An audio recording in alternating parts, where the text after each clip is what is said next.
Today we have Tommy Caruso.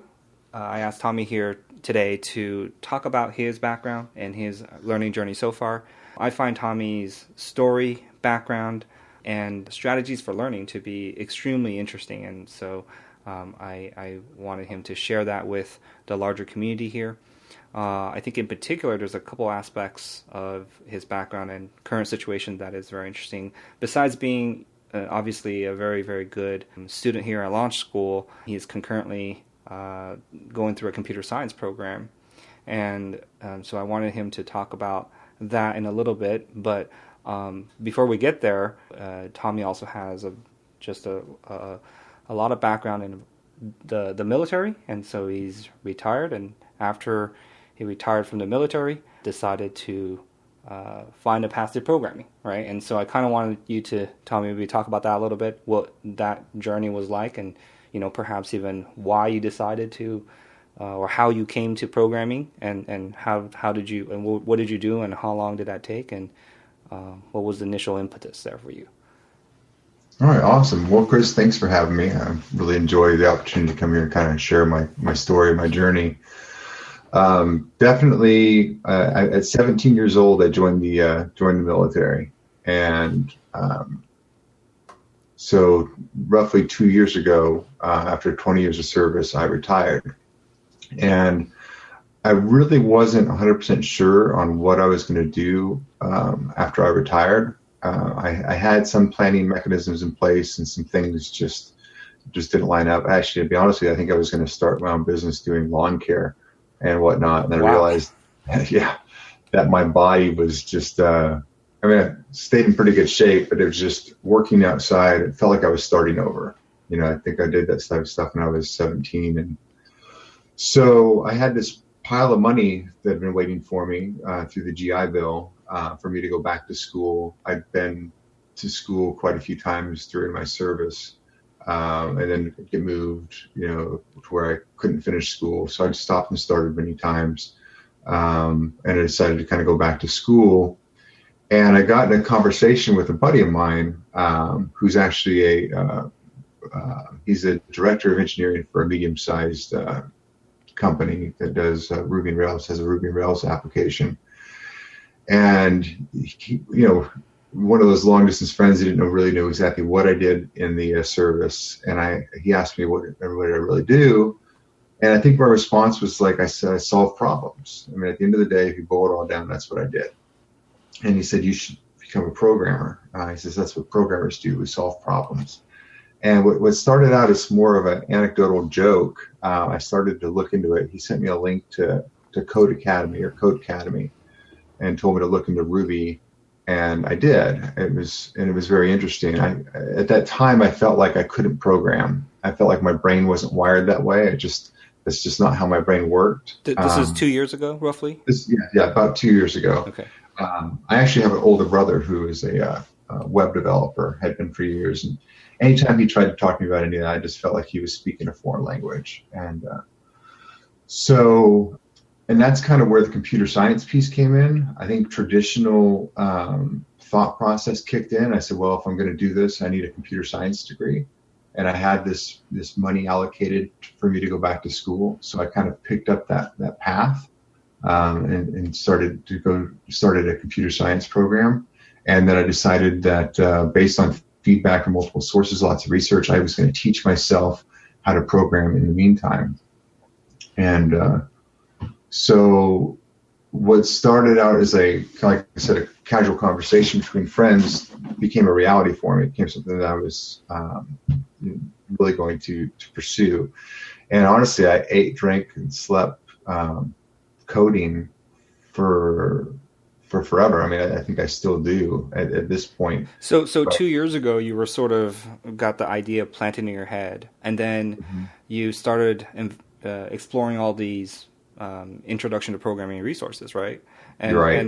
How long was that phase for before you started kind of being more serious? And I suppose for you had a definite start date, which is the start date of your computer science program, right? Right. So I started the computer science program. That this was probably December, January timeframe 2 years ago. And then it was like that spring I started the computer science program. And I think in that time I played with, like I said, Code Academy, read a That's couple really of. fast. So within what, 3-4 months or so Definitely. of sort of, like you said, if someone were to mention any code technical concepts, it would just be completely over your head to diving into a full-blown CS program. Right. Well, here's the irony of it. I had so much college credits already. I think I transferred in 154 credits, Wow. semester hours. Now, they didn't all plug into the degree, but I had enough that it dropped me in as a junior. Hmm. So it was trial by fire. I But mean, the it computer was science programs, I assume you had to start from the beginning, right? So the credits were mostly non-programming courses that you got credited for, right? And so correct. All my gen eds so and all my work how were there. your first couple classes like? Were you able to handle it and feel pretty good about it, or was it, diving into the deep end a little bit? Um, Luckily, I had a couple of really low key courses to begin with.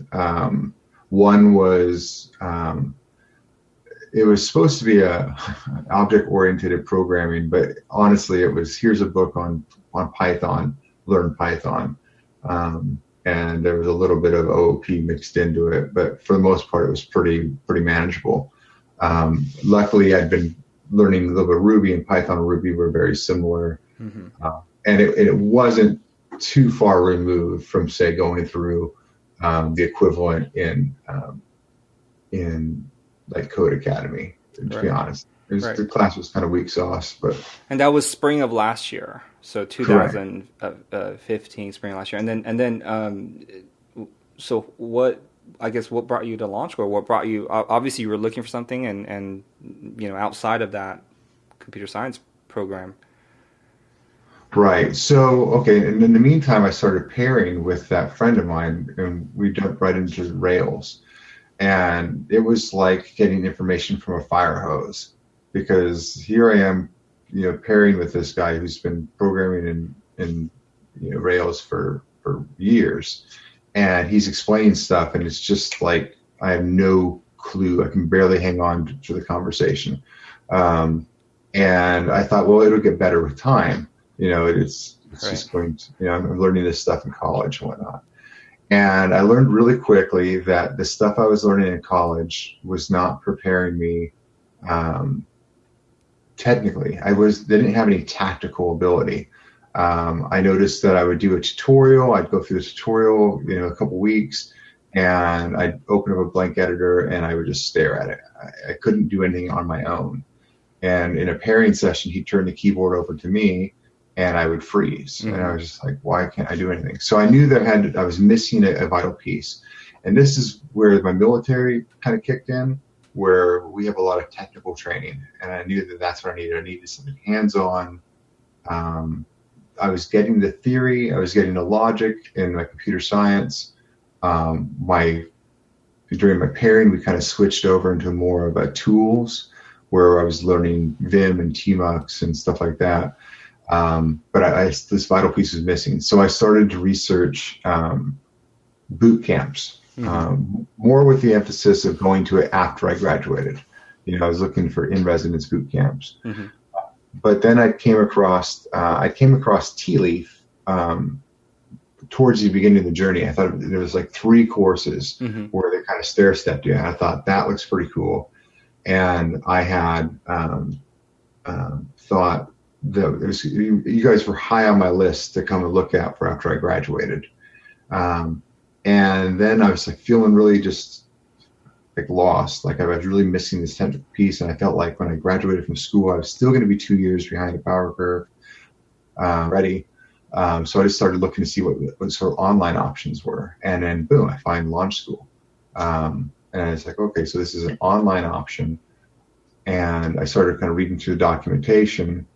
And it was an interesting approach because it was almost telling me that if I wasn't coming to this for these reasons, X, Y, and Z, that I was looking in the wrong place. And I thought, wait a minute, I'll decide if this is for me or not, Right. Um, and But then something kind of really jumped out at me.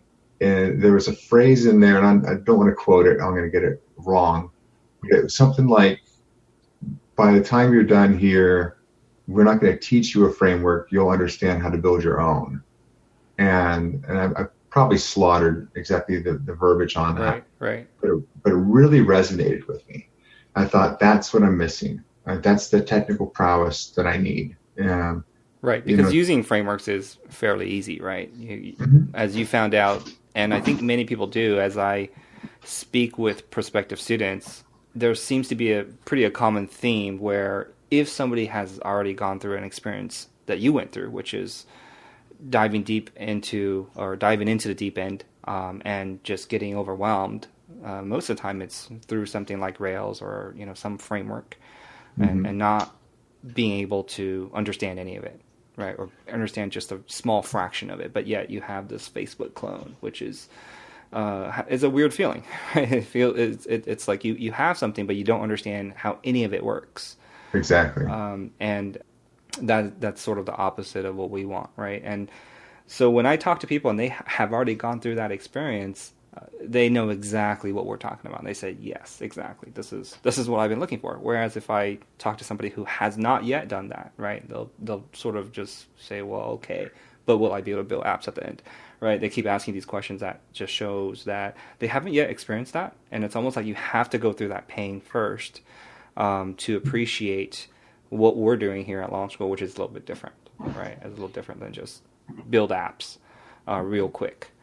And I know, so let me go back to sort of how you found us or when you found us. I know that when you first came, because you've been with us for a while now, about 8 months or so. And when you first came, it wasn't really for this idea of learning to mastery, right? It wasn't this learn one thing well before learning another. And I know that I just through talking to you over the past few months, you did have like this transition, right, to sort of adapt to that mindset. Sure. You want to talk about that a little bit? How that you came to that? Yeah, definitely. I think that I was in the traditional mode of digesting information to like where I can regurgitate it and move on. And it actually hit me early on through the program that I was missing something. First of all, I got really, really psyched out about this concept of an assessment and this live coding. That you guys were going to evaluate my ability to perform what I'm learning here. And I noticed, like in the beginning with like the exercises and stuff, I would look at it, I'd say, yeah, I understand what's going on there, and click, move to the next one. Yeah, I understand how this works. Okay, click to the next one. And then it kind of hit me that there's no way I was gaining the ability to apply it. You have to have an application level of understanding, the ability to apply this information. And honestly, I think it was like when we started talking about like variable scoping, it was kind of that early on that I realized I was missing the boat. There was all these general concepts with programming that were applicable across the board to multiple languages. And, past my value, I was just like, wait a minute. I've been studying this stuff on my own for a year or better than a year at this point. I've been through, countless number of tutorials. I've read a dozen books, and I'm just now realizing that there's this whole variable scoping rules, and this is why this works when I do it a certain way and it doesn't work when I do it another way. I just thought, I was getting lucky when I was going through it and something actually worked. I didn't really understand exactly why it worked. It really caused me to kind of slow down and say, it's like the whole brain surgeon concept. You don't want the brain surgeon who made it through school fastest, Right, you don't exactly. want Doogie Howser to be your brain surgeon necessarily. You want the person who's seen it all, done it all, and nothing's going to surprise them. So I started to kind of slow down and really kind of soak up these concepts. Right, because there's so much depth, right? So even something as simple as X equals hello or something like that. There's so much depth to every little expression, and Ruby being such an expressive language, or any higher level language, right? It is packed with assumptions, and that friendly syntax, right? That's what a higher level language is. It's friendly syntax. Right. We don't have to allocate memory, right? We don't have to take care of a lot of these clean up, tear down code. So one line does a ton of work behind the scenes, and we have to really understand the subtlety there and the nuance there, right? To really understand what's happening. So we have a very specific goal, which is when you get to something like Rails, right? Any sort of framework or integrated environment, you can take apart what you're looking at line by line, letter by letter, and understand it. So that being the goal means that we have to have a fanatical attention to detail every step of the way, and that's the whole premise behind mastery-based learning. And I think sometimes learning this way is difficult, especially if you're coming from traditional education, right? And it just requires an attention to detail. And it's one of those things easy to say, but it's hard to really do. And a lot of times I feel like it's just study habits, right? Well, I don't mean to interrupt you.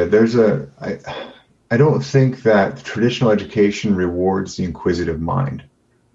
Traditional education says, here's the information you need, understand it, regurgitate it to me later, and as long as you can do that, you've passed and move on to the next stage. Right. But there's not really enough space in there to ask questions and to go beyond what is on the page in front of you.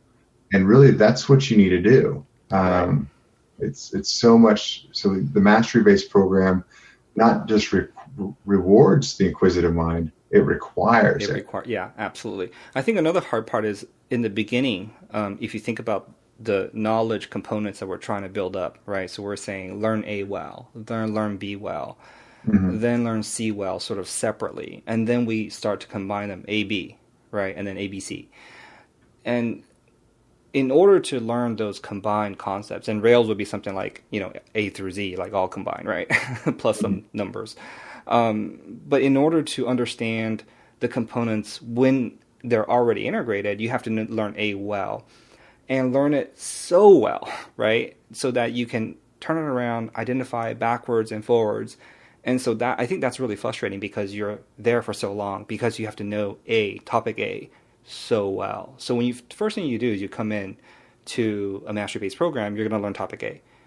To what depth? To an extreme level of depth, right? So that you stand a chance later on to deconstruct it when you need to.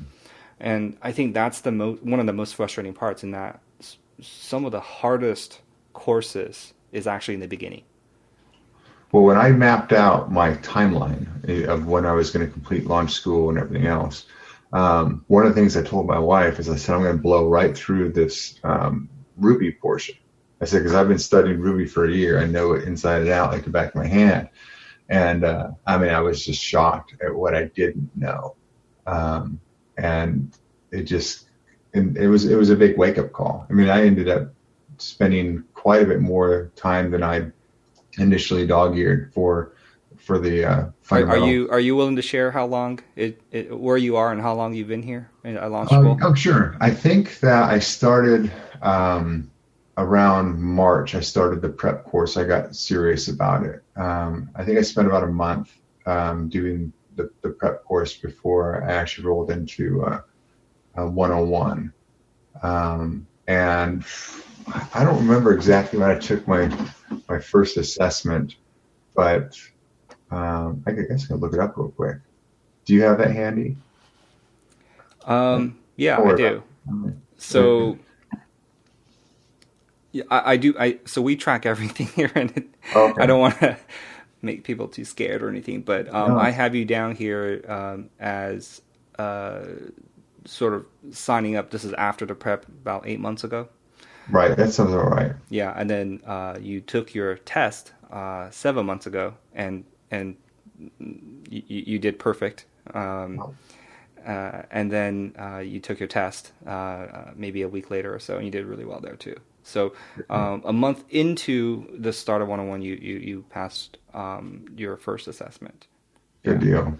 I actually was faster than I thought. Yeah. I mean, But there was a gap for the second one, right? There was because O stuff is quite dense. it That is. material you have to go Well, through and a the couple irony times. is, I was like, why am I learning this? Procedural, and I know OOP, and I remember really when I even got into OOP, I had to slow way down. And when you do something like Code Academy, it's great. It teaches you the syntax, the fundamentals, but it's like learning a foreign language and just understanding how to make the words, but you can't write a novel with it. You don't understand, you don't have context yet to use the language.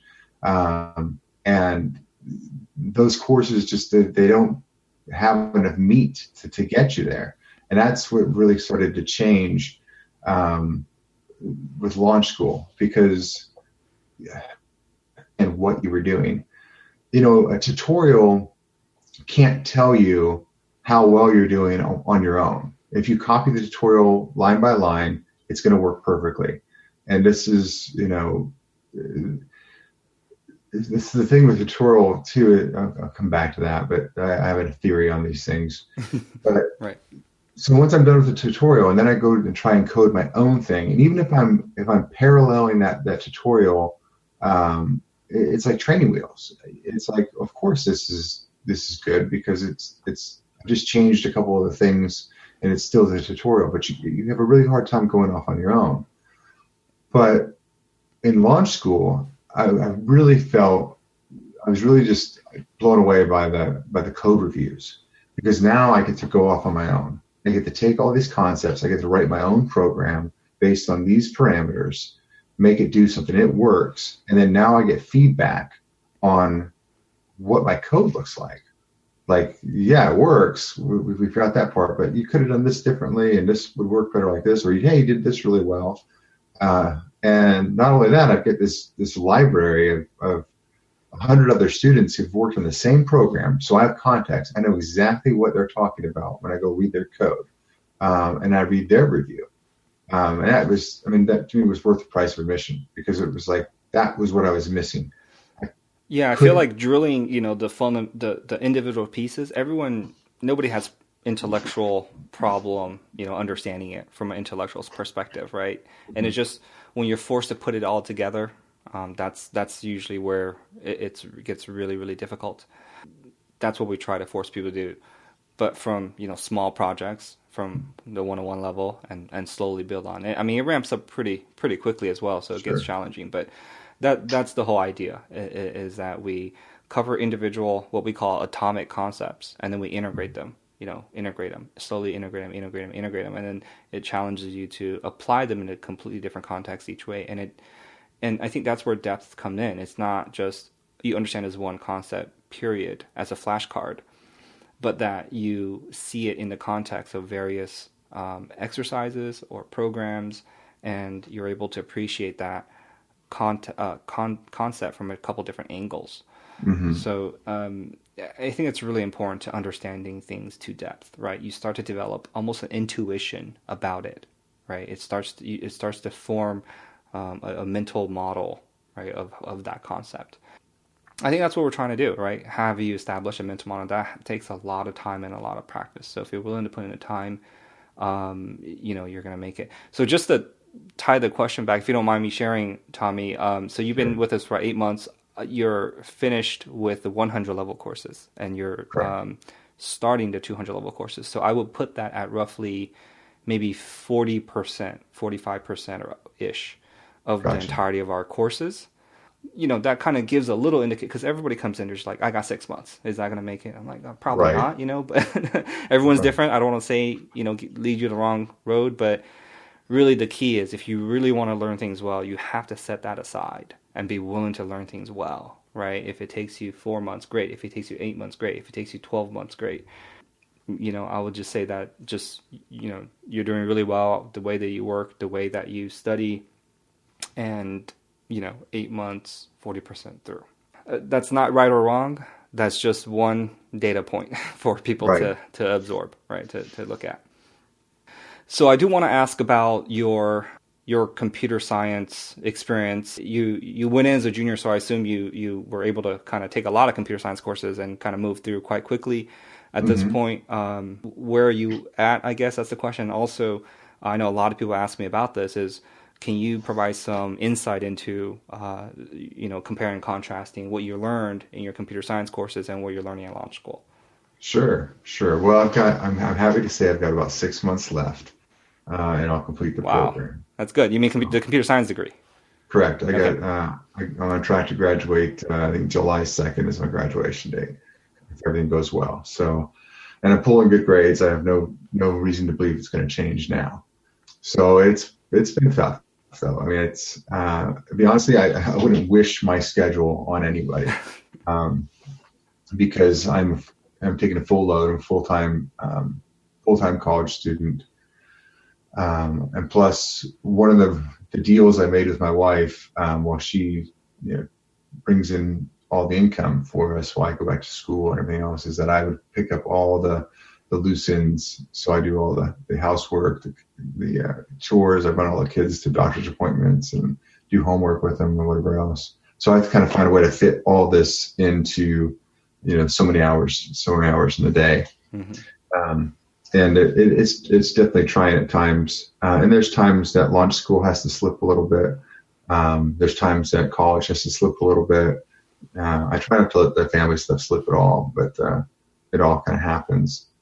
But the two have definitely complemented each other at times. There's been situations where, like databases is a good example, Course 180, where stuff I learned about through the database college classes was definitely applicable, and stuff kind of clicked. And actually, your guys' explanations of things helped concrete concepts that I didn't quite get even going through the college classes. And it kind of changes your motivation, because I can think if it appears in launch school curriculum, that it's applicable to the real workforce. It's just something you really need to know. Where in college, it's kind of hard to know what am I really going to use day to day here versus what are you just giving me. There's just a lot of theory that goes out there. I remember taking some Java courses where I pretty much got straight A's in the courses, and the instructors were just blown away with how my code was structured and the level of abstraction. Everything was at the right level of abstraction, and the little edge cases that I thought about. And I thought, that's purely launch school, because they didn't teach any of that. It was just, here, write a program that will calculate the grade of the whole class and break it out by semester and whatever. Just give you a series of requirements and say go. And so I sat back and just chuckled, because I knew how to solve those problems first based on the way you guys taught us to programmatically solve problems. I learned how to structure my code, even though it was a completely different language. The concepts, those fundamentals were the same.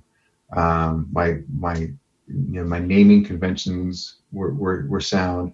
Everything was just, it just made the whole classes very enjoyable. And I hate to use the term easy because it's all relative, but launch school definitely complemented the computer science degree there.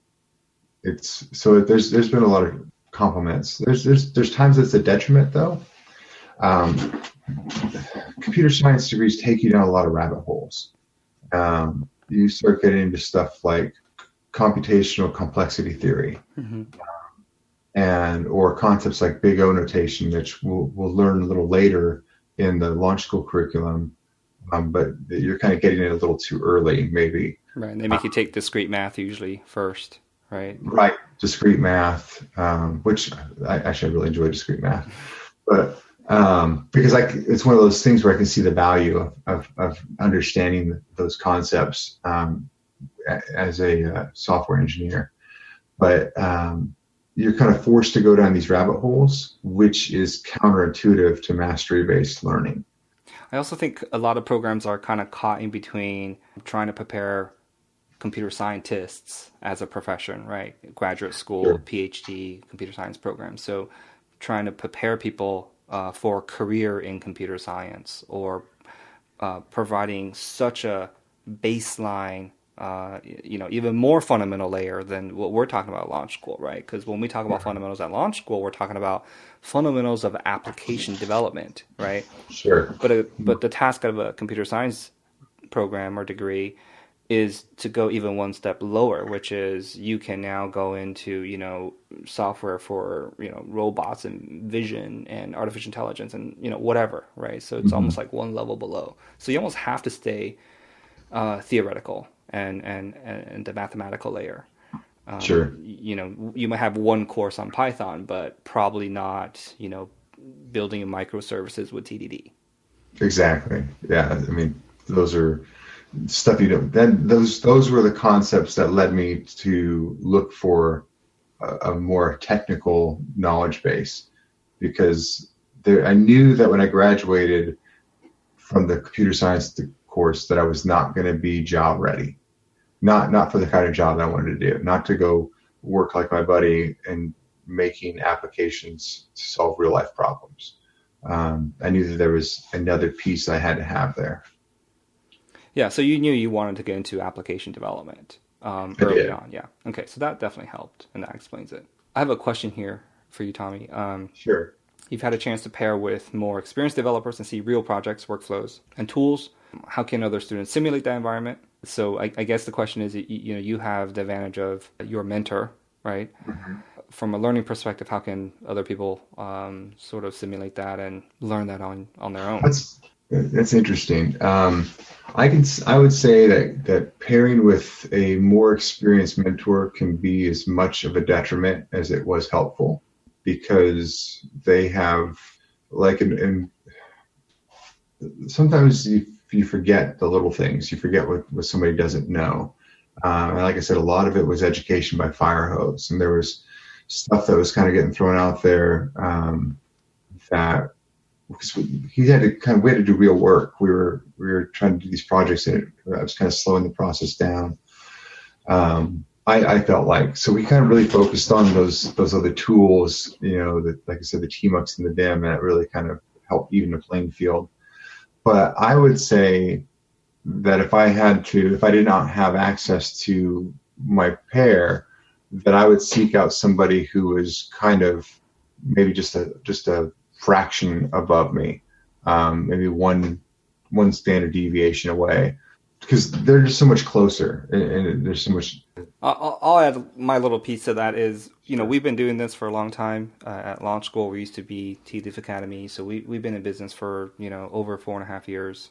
And I'll admit, when we first started in the very, very beginning, we taught TDD with Rails. We were like, people want to learn how professionals work. Right? People want to learn the professional workflows and practices and how real work gets done. And this is what we did. And of course, nobody can follow. Right? Nobody can follow anything. And all the questions is like, what's that? What does that do? What's going on there? And you peel it back enough, you realize people don't know local variable scope. People don't know class inheritance. Right? So you can never even take one step forward. And so this is my advice to beginners is always don't worry about best practices.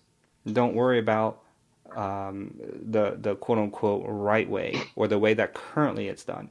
Because what beginners need to do is work through the entirety of that learning curve before you can appreciate why the current best practice is considered a best practice. If you never make the mistakes that led to that best practice, you won't have the context to understand why that best practice exists, right? And that best practice of today may not be a best practice of tomorrow, depending on more problems that people encounter. So I almost feel like learning web development today is like jumping into episode 7 of a 20-part series, like a soap opera series, right? And you're on episode 7 or 10 or whatever, right in the middle of it. And you're going, why does that do that? Why does that do, what's going on there? And it's really, there's this historical context for why things are the way they are today. And understanding that historical context is really important, right? So the learning curve really should be about experiencing the reasons for why the tools and practices of today are the way they are. And the problems that they solved right? And experiencing those problems. So, if you took an assignment at launch school, you just take any random one, for example, one Right. from 101, and you took it to a very experienced developer who had no idea of what launch school is. That developer might go, you know what are you doing? Why don't you Right. use, test-driven development and, object-oriented programming? You're doing it all wrong, Exactly. right? That's just not the way that you should be approaching that problem of that complexity.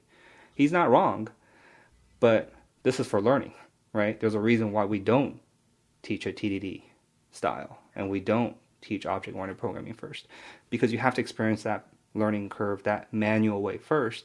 And then when sort of the best practice is presented, you go, oh, right, this makes it so much easier, right? I experienced that pain so many times. And that's where I feel like if you were to pair with a very senior developer, it's probably more confusing than anything. And it's somewhat demoralizing because you're just really like, oh man, I have to learn so much.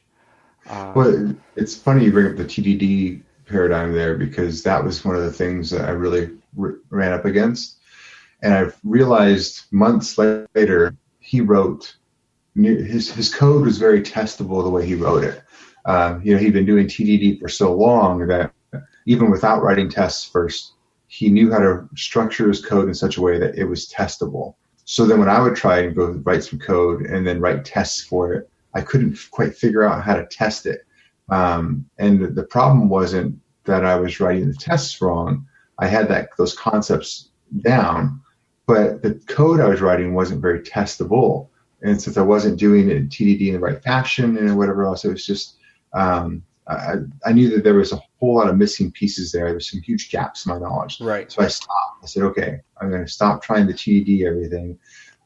There's so much pressure, like we were talking with the senior developers and the way the industry does it, where I would write something and then I'd feel bad about it because there wasn't tests, or I'd even show it to somebody else and they'd be like, well, where's your tests? Right. Like, so definitely steer clear of all that until you kind of get the fundamentals down. Right. Yeah. There's no, everybody comes in claiming they want to learn the same things, and we want to teach those things too. However, you really have to go one step at a time, right? It's almost like looking at a job ad for any profession and picking up on the pieces of the job ad, but you really don't have any fundamentals at all, right? And then just saying, I want that skill. I want to know how to do that. Whereas, okay, in order to get there and really understand everything when that topic is presented to you, got to do this first, which is a very mundane and seemingly basic thing. And so that's really the goal. Let me ask you a few more questions, Tommy, and we'll wrap it up. This is sort of going to be fast-paced question style. Sure. How many hours a week do you spend on launch school? I know you have a super busy schedule. I try to shoot for 15 to 20 hours a week. Okay, yeah, that's what I usually recommend people do at least, right? Because less than, let's say 10 or less, you're not able to make any progress, and pretty much you just got to practice to, tread water and keep where you're at without regression. And I guess how are you able to sustain that 15, 20 hours a week for, it's been 8 months now, and it looks like another, easily another 8 months in the future. How are you able to sustain that? I'm very disciplined with my time. So I have, a pretty rigorous schedule that I keep, and I just know what I'm supposed to be doing when. So I do college in the morning, I get up every morning at 6, take care of my kids, get them off to school, get my second cup of coffee, and I sit down to do college. I do college till about noon, and then I switch gears and kick into launch school. And I do that until the kids get home from school. Then I unplug from everything until about 8:30 in the evening, and then I do a little bit more launch school before I go to bed. And then I also am in the middle of an internship too, so I squeeze that time in the evening as well.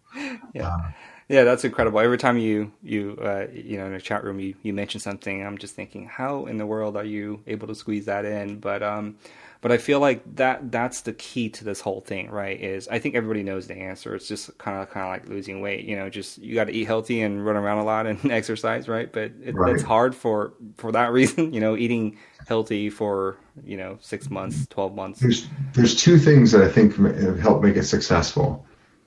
First one is consistency, because and I didn't read the mastery book until much later into the program, and I wish I knew about it earlier, or if I was aware of it, I just didn't take note of it.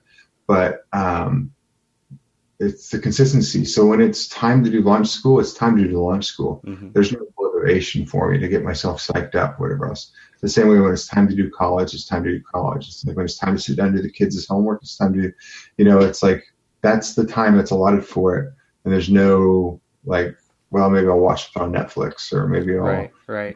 It's that study where they talk about willpower, right? It's willpower. You have a finite amount, and anytime you have to make a decision, you're taking off a piece of that willpower. And by the end of these choices, you're going to have no willpower left, and you're going to make the wrong choice. Exactly. I totally agree with what you said, and I usually recommend two things for people. One is have a default calendar, which is what you just alluded to, which is I don't have to make a choice, right? And the analogy that I give is if you had a 9-to-5 job and one of your buddies emailed you at 2:00 and say, hey, let's go watch a movie, you would say, you're crazy. Why would you invite me to a movie at 2 p.m.? That's insane, right? And it's a similar way. If you have a default calendar from 6 p.m. to 9 p.m. Monday through Wednesday, for example, that's launch school time, that's study time, and somebody invited you to go out to eat. That's the sort of mentality you have to have so that you're not depleting your willpower, right? You have to say, are you crazy? It's 7 p.m. on a Wednesday, right? Why would I go out to eat? Exactly. As silly as that sounds, it almost has to be that way. And the second piece is pretty much just a reinforcement of that. Someone told me about breadcrumbs years ago, and the concept of leaving yourself breadcrumbs like Hansel and Gretel at the end of whatever you're doing. So when I finish up with college for the day, I evaluate where I'm at, what's left to do, and I note what I'm going to start on the next day. So at 7:30 the next morning when I pick it up, there's no choice to be made. It's already been made for me that I have to write this paper, or I need to do this. And developers have that trick too. A lot of developers will say they leave one failing test. Okay. So they kind of, it's almost like breadcrumb or a carrot, right? You can't wait to get back to your desk to fix that test. That makes sense. So it's kind of like that. Good. And I guess one last piece of it is, you mentioned consistency, which is exactly the attribute that I think is important or necessary to be successful at launch school. It's really not prior experience or enthusiasm or how excited you are. It's really consistency. And I think one core attribute of consistency that people don't think about too much is stability in your life, in other aspects of your life. So if your personal life is extremely volatile, you're moving around a lot, right? Or just there's a lot of sort of personal events going on, it's nearly impossible to be consistent, right? Right. So having almost a mundane life where your kids are going to school, all right, that's great. Every day you do that. Even though it's full, there's no deviations, right? Right. So you can stay with that full schedule. It's almost like if it's full and then empty and then full and then empty, that's worse than if it was just full. Right. Okay, last question here. How confident are you that launch school will adequately prepare people for a job? Oh, wow. I'm convinced, but I've got some external sources that kind of help prove it to me. So like I said, when I first started out pairing with my friend, I was clueless. He'd hand over the keyboard, I'd freeze. And then a few months after launch school, he'd hand over the keyboard and I'd start writing tests, or I'd start, writing code to make the test pass. And when he would start explaining concepts, I was able to follow along and I'd be able to interject pieces. I started finding bugs. It there was this huge metamorphosis that happened. Now, trust me, I wasn't leading the show by any stretch of the imagination, but I had my confidence level in what I was doing was tenfold where it was, and he'd even commented like, "What are you doing? I mean, what has changed? Because you kind of went through a quantum leap here." And later, I mean, to the point that he had a friend that he does work with, who started a company that he had him bring me on as an intern. Because he really seen potential in me, and I've actually done projects for that company on my own. So you already have a job, kind of. It's not even after; it's just kind of in the middle, at the 40% mark. Yeah, I mean, I wrote a Rails application that feeds a mobile application information and a WordPress website, and it was like, wow, I kind of did that. So, and this is at the 45% mark through the program. I say that, yeah, I've studied on my own for a year before, and maybe that helped give me a lot of context. But I know that after studying on my own for a year, if you gave me a empty text editor and came back to me an hour later, you'd still have an empty text editor. I know that if you gave me a problem in a text editor now, I'm gonna give you my best shot at a solution when you come back. Yeah, that's good. I think that's the confidence that we want people to feel. Job or no job, it's really about sort of just what you're doing, right? That's the key. I feel like even the conversation about a job sometimes is it's not even at the core of what we're trying to do, because you can get a job that's not very good, or sneak your way through an interview somehow and really not know what you're doing. That's still not good, right? It's about really just deep down, what you're doing. That's that confidence. Good. That's it for me, Tommy. I feel like, thank you so much for sharing your background and taking time out of your extremely busy schedule. Really appreciate it. Appreciate it even more now that I know more about your daily schedule. I guess if people want to find you, chat room, Launch School chat room, say hi. Absolutely. Okay. Definitely. Okay. All right. Well, have a good night, and I'll see you in the chat room. All right. Thanks, Chris. Appreciate it.